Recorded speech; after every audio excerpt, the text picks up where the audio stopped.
전세 사기의 가장 큰 책임은 누구에게 있다고 생각하시나요? 당연히 전세 보증금을 돌려주지 않는 임대인에게 가장 큰 책임이 있다고 할 수 있습니다. 하지만 임대인 외에도 전세 제도를 제대로 정비하지 못한 정부나 빌라의 가격을 속여서 계약하는 분양업자들, 그리고 깡통 전세에 위험이 있다는 걸 뻔히 알면서도 중개한 중개업자들에게도 책임이 있는데요. 오늘은 그중에서 깡통 전세의 위험을 알고도 욕심 때문에 중개하는 중개업자들의 행태, 그리고 피해야 하는 중개업자의 유형을 설명드리겠습니다. 제가 얼마 전 우연히 한 유튜브 영상을 보게 되었는데, 중개사고가 일어났고 중개한 공인중개사가 문제 해결을 위해서 끝까지 책임지려고 하는 내용이었습니다. 댓글은 칭찬으로 도배되어 있었고, 저 역시 정말 대단한 분이시구나 이렇게 생각했습니다.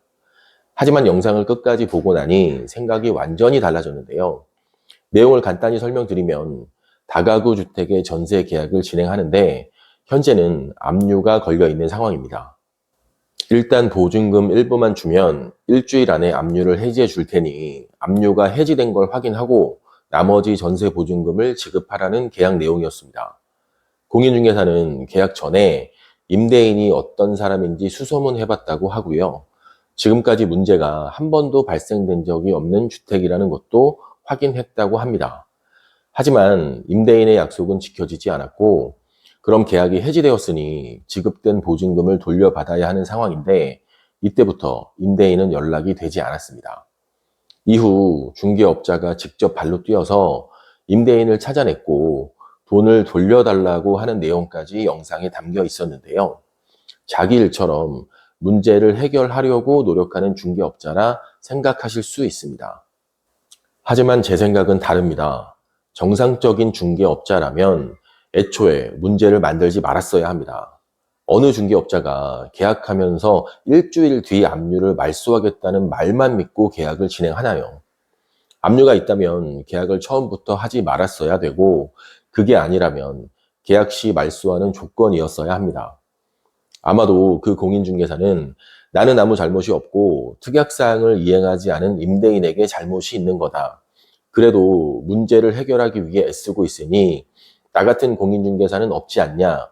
뭐 이런 말을 하고 싶었던 것 같은데, 다시 한번 말씀드리지만 처음부터 계약을 진행하면 안 되는 물건이었습니다. 그리고 계약 전 임대인에 대해 수소문 해봤다는 말도 이해가 되질 않습니다. 어느 중개업자가 계약할 때 임대인의 성향까지 확인합니까? 권리관계만 확인하면 되지요. 계약 전부터 문제가 있을 수도 있다라는 생각을 분명히 했을 거라 생각합니다. 본인도 불안하니까 여기저기 알아본 거겠죠. 정상적인 계약에선 임대인이 어떤 사람인지 알아볼 필요가 없습니다. 그리고 한 가지 더 사례가 있는데요. 역시 다가구 주택 전세 계약에서 벌어진 일입니다. 대출이 많은 다가구 주택의 전세 계약에서 임대인은 전세 보증금을 받으면 대출을 일부 상환하기로 했지만 상환하지 않았고요. 선순위 임차인도 대부분 월세라고 했지만 실제로는 전세였습니다. 결국 경매에 들어가게 되었고, 전세 보증금을 돌려받지 못한 후순위 임차인은 중개업자를 상대로 손해배상 소송을 제기하는데요. 결론부터 말씀드리면 중개업자에게는 책임이 없다고 판결했습니다. 내용을 좀 더 들여다보면 임대인은 계약할 때 확정일자 부여 현황, 전입세대 열람서를 가져오지 않았고 구두상으로만 설명했다고 합니다. 그런 내용을 중개업자는 확인 설명서에 기재했고, 혹시라도 해당 주택이 경매에 들어가게 되면 전세 보증금 전부 또는 일부 돌려받지 못할 수 있다는 내용도 기재했다고 합니다. 그러니까 재판부는 전세 보증금을 돌려받지 못할 수도 있다는 내용을 임차인은 충분히 인지할 수 있었음에도 계약을 진행했으니 중개업자에게는 책임이 없다고 한 겁니다. 그런데 저는 도대체 이 계약이 왜 진행되었는지 이해가 되질 않습니다. 이번 사례는 중개업자와 임차인 둘 다 이해가 안 되는데요. 그렇게 위험할 수도 있는 집을 중개업자는 왜 중개한 거고, 보증금을 돌려받지 못할 수도 있다고 계속 경고하는데 임차인은 왜 계약을 진행하는 걸까요? 중개업자가 책임은 회피할 수 있을지 모르나 정상적인 사고방식을 갖고 있는 사람이라면 절대로 중개하지 않았을 겁니다. 다시 한번 말씀드립니다. 중개업자라면 본인이 중개하는 주택이 전세 계약을 했을 때 위험한 물건인지 아닌지 절대로 모를 수가 없습니다.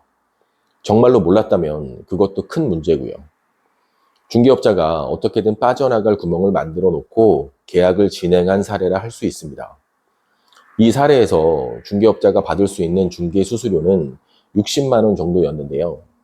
60만 원 때문에 누군가는 전 재산을 잃을 수도 있습니다. 그럼 임차인 분들이 이런 문제를 사전에 예방하려면 어떻게 해야 할까요? 먼저 다가구 주택은 웬만하면 전세 계약은 피하셔야 하고요. 권리관계나 선순위 임차인이 전부 확인된다 하더라도 전세보증보험 가입이 가능할 때만 계약하시길 바랍니다. 그리고 권리관계에 대해서 설명하지 않거나 구두상으로만 안전하다고 하는 중개업자는 무조건 피하셔야 하고요. 시세를 정확히 알 수 없는 빌라는 최소한 두세 군데 이상 부동산 사무실을 방문하셔서 정확한 시세, 내용 확인하시고 계약하시길 바랍니다. 지금까지 미소부동산이었습니다. 감사합니다.